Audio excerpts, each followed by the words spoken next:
half of the towel should be on the half of the bed lengthwise, ha? Hindi po pwedeng dyan. Kasi pag inopen mo yan, mas marami dito. Don't neglect. So, kailangan. That is the rationale why we are looking at the half crosswise and lengthwise. Okay? And then, again, you have to roll again. Should be like this. Rolled and rolled and rolled. Next. After that. The next down. Halas, ha? You need to This is the third, the last one. Okay? So what would be the next is You need to to move the turn patient. again the patients on the right with a good coordinations with your partner. Okay?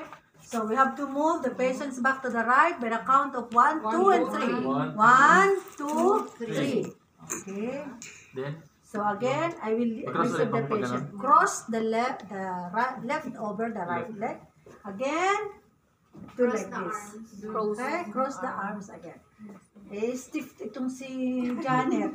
Matig. Ano, Matig. supposedly na lang. Okay? So, now, iwan Ulo. yung complain ka na. Okay? Janet, are you okay? Okay, 1, 2, One, 3. two, Okay. So, running tayo. So, how are you? Kunyari lang na sa'yo. Ma'am, hawakan mo ha. Doon ako sa Dito na sa kapila. I will show you.